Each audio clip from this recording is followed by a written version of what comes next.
You are a high-ranking law enforcement official in the state of Minnesota, right? I would say, let me put it like this. I'd say I'm Minnesota's chief law officer. Okay. The reason I ask, you know, in movies when police are without a vehicle and they stop people on the street and they say, police business, I need to take your vehicle. Right. I was thinking you and I could do that. We could commandeer someone's bicycle because you are a high-ranking law enforcement official. Do you think we could do that?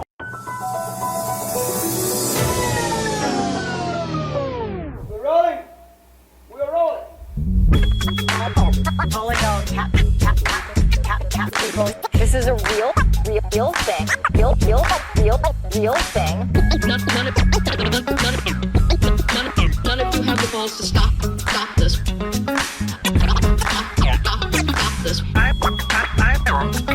I've got plenty of time. I have nothing else going on today. We're in the Wedge neighborhood right now.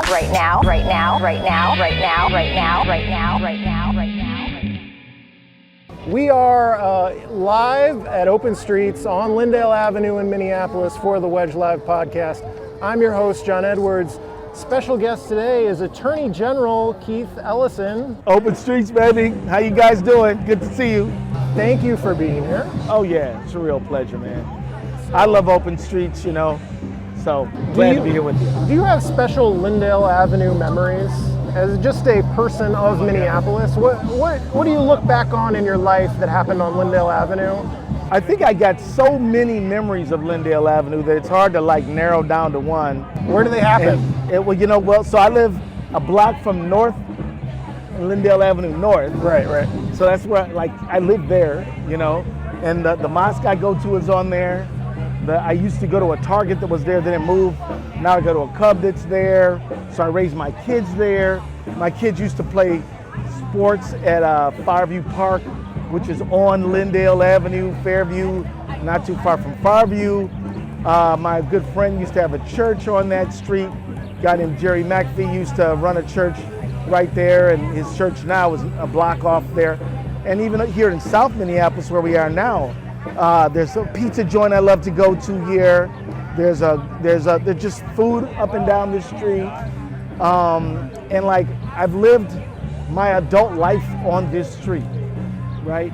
Whether it's been raising kids, going jogging myself, riding my bicycle, going to restaurants, going to movies and films, going to Bryant Lake Bowl. It's not on Lyndale, but you got to go down Lyndale to get there from my house. It's just I could write an autobiography wrapped around Lyndale Avenue. Okay. Can you pander to the bike walk transit community here as Attorney General? Is there anything in your power you can do as Attorney General for people who are out here, bicycle enthusiasts, pedestrians? Is that a thing?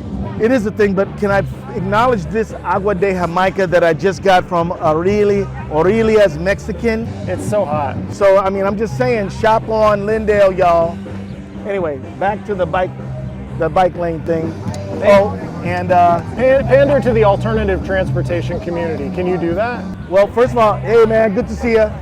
Hey, thumbs up to the biking community, right? Bike patrol. Bike patrol, I love it. But I'm talking to Wedge Live right here, and I'm giving you a shout out. There you go. You pandered to Dan Engelhardt. Why not? Are you a representative of the bicycle community, Dan? I believe so. For now. Okay, you did it. You satisfied my question. There you go.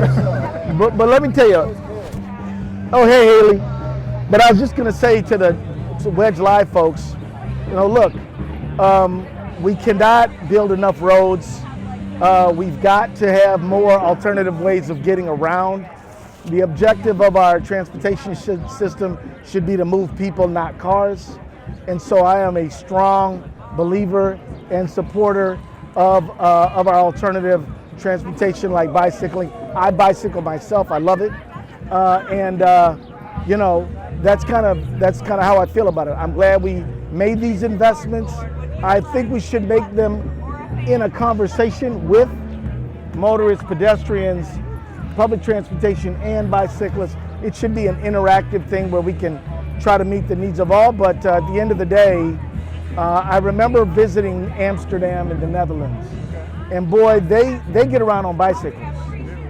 I will say to everybody in Portland, even though y'all got more warm weather than us, I think we've beaten y'all in terms of the bike lane, so that's it. Portland, if you are watching the Wedge Neighborhood's Top podcast, that's a message directly to you. What's your favorite, short answer here, what's your favorite new bike or walk infrastructure in Minneapolis that's been added in your neck of the woods? Well, you've given me new, so I don't know how new it is, but I do love to go from my house to the Mississippi, ride that trail all the way down, either to like the Brooklyn Park, Brooklyn Center, or the other way to Minnehaha Creek.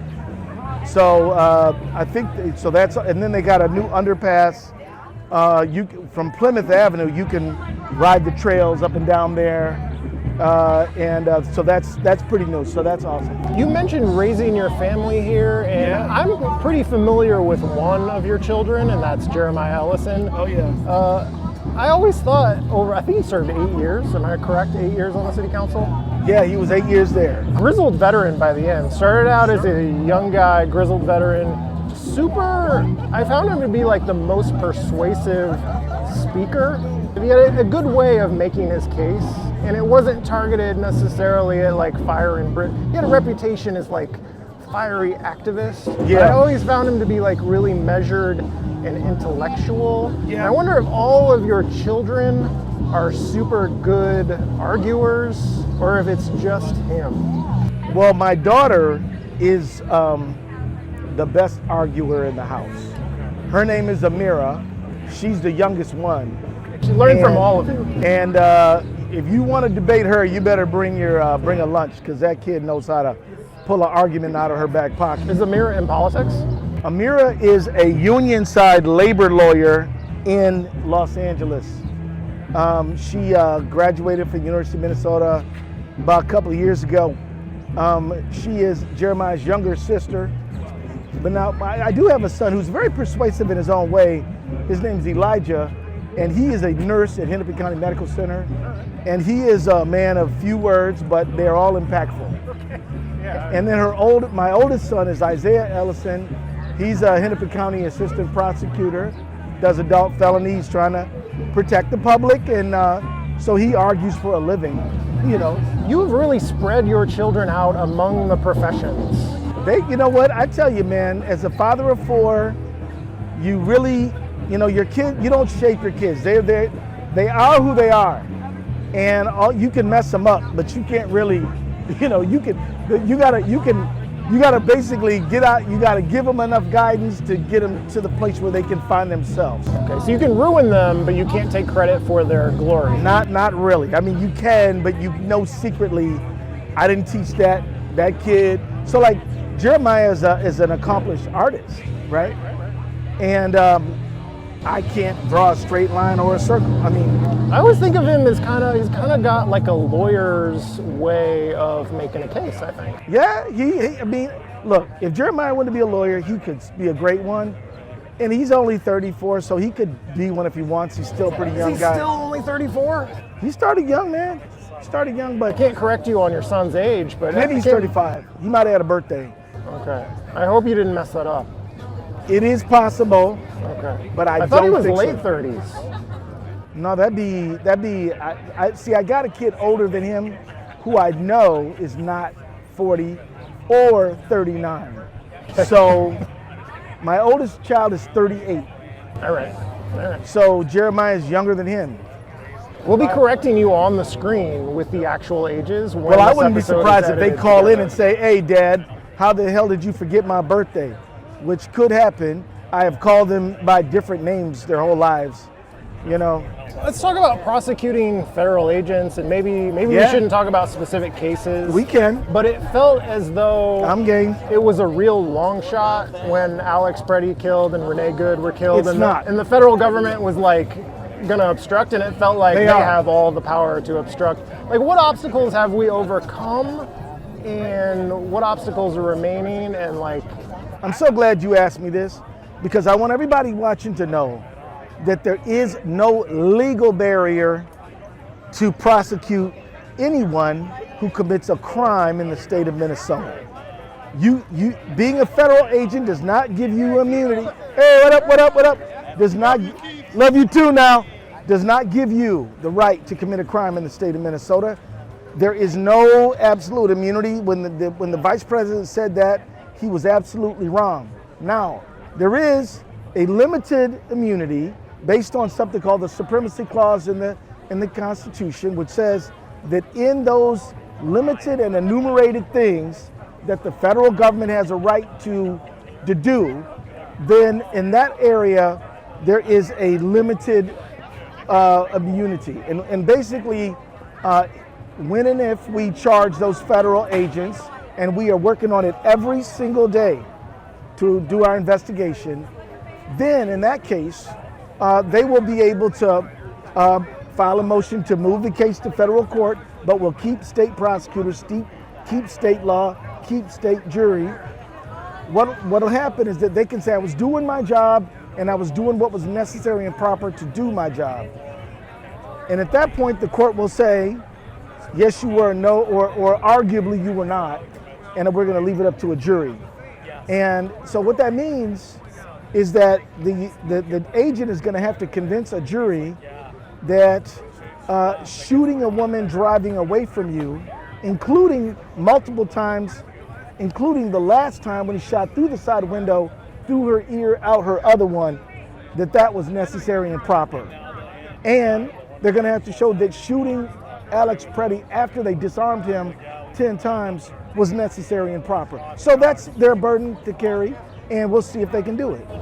So when we were really in the thick of it with ICE and the federal occupation, it seemed like state and local government kind of wasn't up to the task of protecting people in a way that people expect. I hear you. Like you expect, if I'm in danger, if my family and my friends are in danger, the police can show up and do something about it. Or Thank you, brother.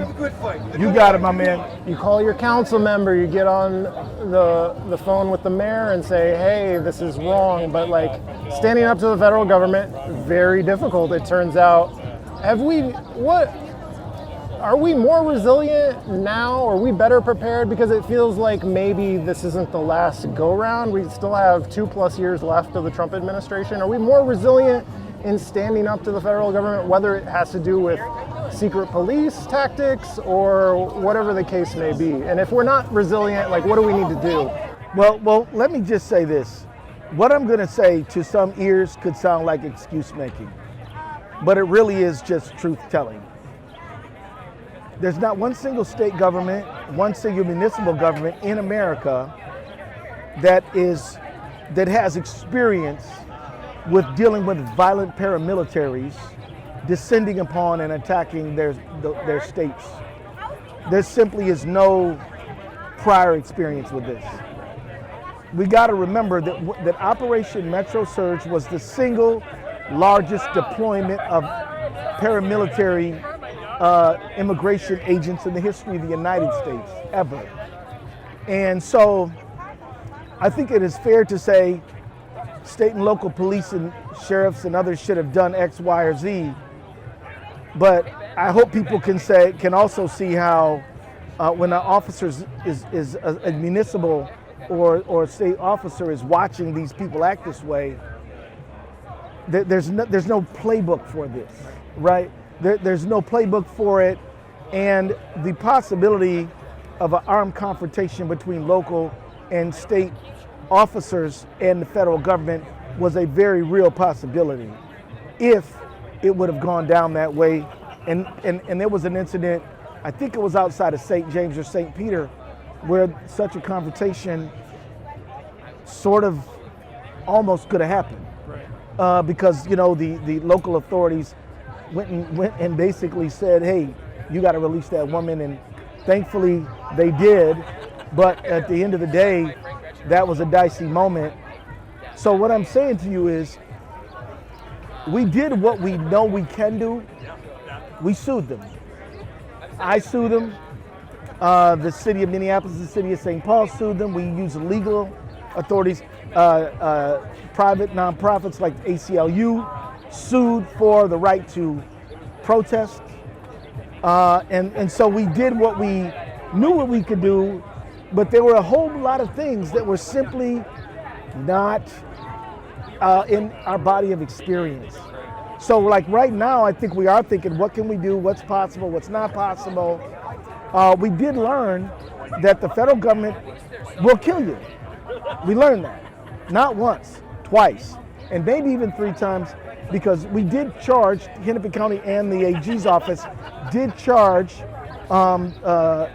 Christian Castro for shooting Julio Sosa Solis. We did charge that case. That case is charged. And there's another individual charged for waving a gun in a road rage incident. But if it's in the legal system, we kind of get that. If it's the right First Amendment protected activity, we get that. But facing a paramilitary organization willing to do harm and proving it's willing to do harm is sort of new. There's something great about the way we forced the federal government to withdraw.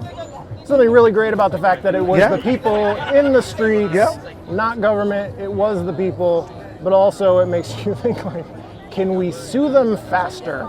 Is there a way to sue them faster? Because I wonder, like, if the politics and the people hadn't forced the issue in the streets, would we still be dealing with it right now? Like, would the lawsuits not have been enough to have protected us?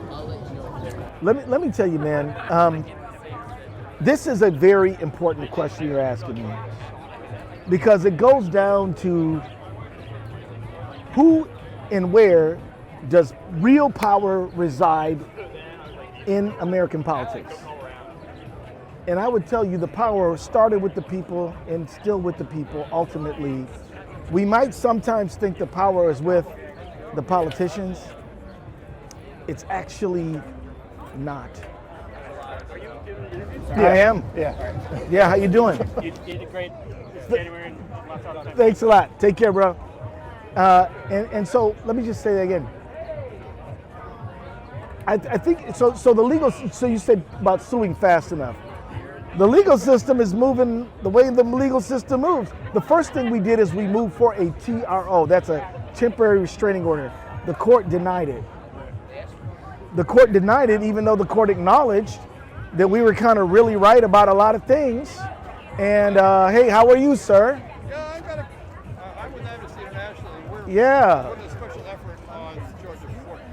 Yeah. Did you know we were right in the middle of an interview? Can I talk to you right afterwards? So let's get. Now, where were we again? Lawsuits. Can you sue faster? Lawsuits not faster. TRO. The lawsuits were going. The lawsuit is proceeding at the pace that lawsuits proceed at. But we did seek emergency relief with the TRO. That was not denied, even though our argument was that the federal government is denying our 10th Amendment rights to equal sovereignty as a state, and they're doing it through coercive, violent military means, paramilitary means, and it is coercive because they're saying, we got a letter from Pam Bondi which said, give us your voting rolls and other things, and maybe we'll stop the chaos, right? And so that's kind of what happened right there. And she was highly sympathetic, but again, she's like, I'm looking for precedent to make a ruling, and there really was none. So you got to go back to like Civil War era to get to the bottom of what we just went through and what we're going through as a country, because your questions are spot on. The point is, our country is set up to deal with problems through First Amendment activity, freedom of the press, freedom of faith, freedom of free expression, redress grievances, things like that. Our legal system, civil redress, file a lawsuit, but we don't have any means to say if the federal government is pointing guns in your face, like 3,000 guns in your face, maybe 3,500 guns in your face, what do you do then? Because that's what happened, right? We started out remember, Operation Metro Surge begins December 3rd and ends February 12th. In early January, because of the First Amendment activity, they go from the 500 plus to an extra 1,000, then an extra 1,000, then an extra 1,000, 3,000 by the time it's all over, and that's kind of what happened. And if I was not the AG, I'd be like, why can't we do something faster, quicker, more effective, more this, more that? But I'm like, look, folks, this is what it means. This is what tyrannical government is. So, how much of what is owed to Minnesota by the feds? They've done a lot of like, we're not sending you this pot of money unless you do this kind of stuff. How much of that has been resolved? How much of that is still outstanding? Is that a... Well, I'd have to check my emails this morning to tell you exactly. But I can tell you, I think we're getting just about all the money we're owed so far because we've been winning those lawsuits. So for example, they tried to take our supplemental nutrition assistance money, food stamps. We got that back turned on. They tried to take our Medicaid money. We're getting that turned back on. There might be some things that are still pending, but not for now, it's flowing. They tried to take other money, National Institute of Health money, all kinds of research money, money for farmers, money for agriculture. I mean, it's endless money for museums, all kinds of stuff. And we've been in court with them. We filed over 62 lawsuits so far, and we have gotten favorable rulings 90% of the time. The other 10, we got a few rulings that weren't good, but they were rulings on like temporary restraining orders, so we still might win that lawsuit, or they're pending. So we've been winning a lot, including the tariffs lawsuit, including one of the first ones. The first one was one of the birthright citizenship, and then the next one, and that was heard in the Supreme Court recently, and then the next one was the one on impoundment, when they tried to just stop all federal funding to everywhere, and we got that cut back on right away. Is it correct to say you are the state of Minnesota's chief law enforcement officer? Is that a correct title? Not exactly. You're not far off, but I'm not the top cop. You are a high-ranking law enforcement official in the state of Minnesota, right? I would say let me put it like this. I'd say I'm Minnesota's chief law officer. Okay. Now, in terms of law enforcement, that sort of implies that I'm the boss of the county attorneys, and I'm not. And if ever I think I am, they'll straighten me out in a quick hurry. So the reason I ask, in movies when police are without a vehicle and they stop people on the street and they say, police business, I need to take your vehicle. Right. I was thinking you and I could do that. We could commandeer someone's bicycle because you are a high-ranking law enforcement official. Do you think we could do that? I would advise against that because... Well, not by violence, just simply telling them, I will ask, I have the Attorney General here, can he borrow your bicycle? And then you ride away. Let me put it like this. If I actually had a very good reason, like I just saw a purse snatch, and then me and you could maybe go do it. But barring that, I think we should not do it. We shouldn't do it? It was totally optional. Like I say, Keith Ellison, I won't even mention your office. Right. Can we keep it ethical that way? Well, very popular Keith Ellison here would like to ride away on your bicycle. I think we're stuck with a legitimate, bona fide emergency. And then we better get it back to him with the least amount of scratches as possible. Are we doing it? I think we gotta not do that one. Okay, we're not doing it. I thought. But you know what? We can ask people for free handshakes all you want. Okay, that's so boring, Keith Ellison. I mean, we can. You used to be so dangerous. Yeah, on the edge, baby. But no, I think we're stuck with waves and handshakes and occasional hugs if we are appropriate with You're that. really on guard for people coming after you for stuff, right? Most people would say, yes, let's do something playful. You are really on guard for someone coming to get you. Well, when I'm out here amongst my people, which is what I am right now, I feel incredibly comfortable. But I will tell you that the level of security for a lot of people in office has gone up. Melissa Hortman was a dear friend of mine. I loved her like a sister. She was I knew her before politics.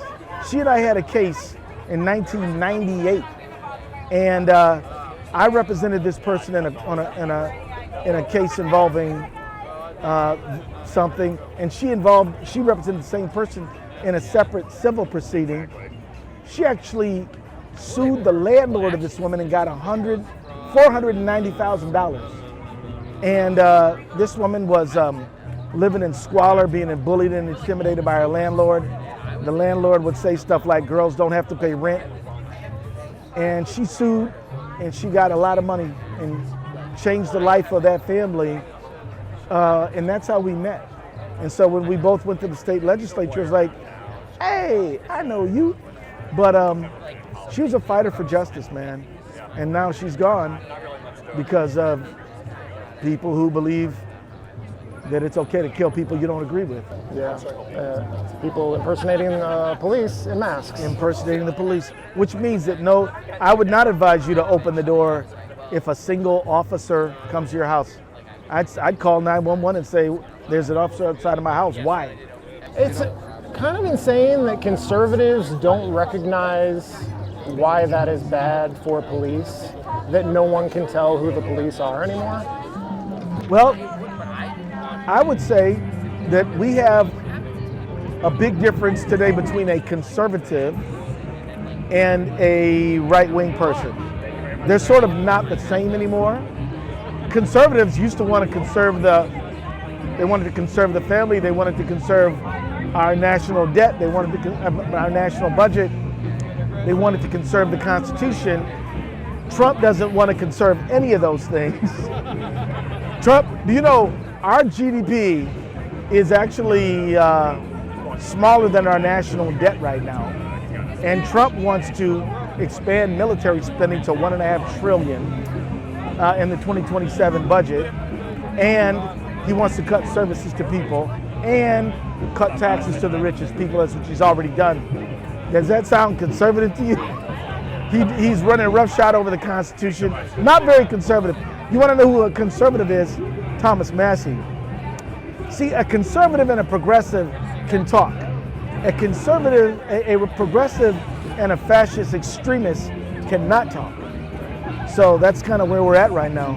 So I'm going to let you get out of here and enjoy the rest of your Lyndale open streets. Thank you for joining me. Well, man, let me just say, and I'm not BSing, man. I like your show. I listen to it a lot. I think it's good. And, you know, I want everybody here to support free independent media.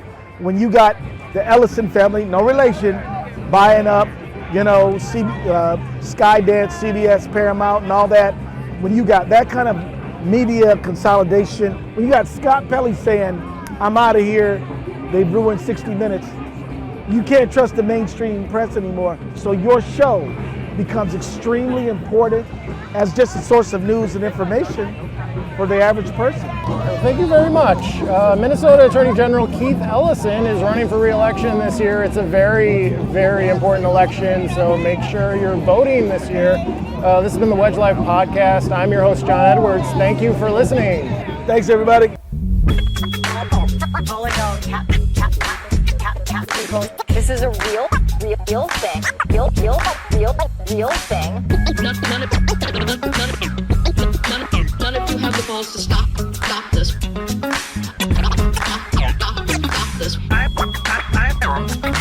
I've got plenty of time.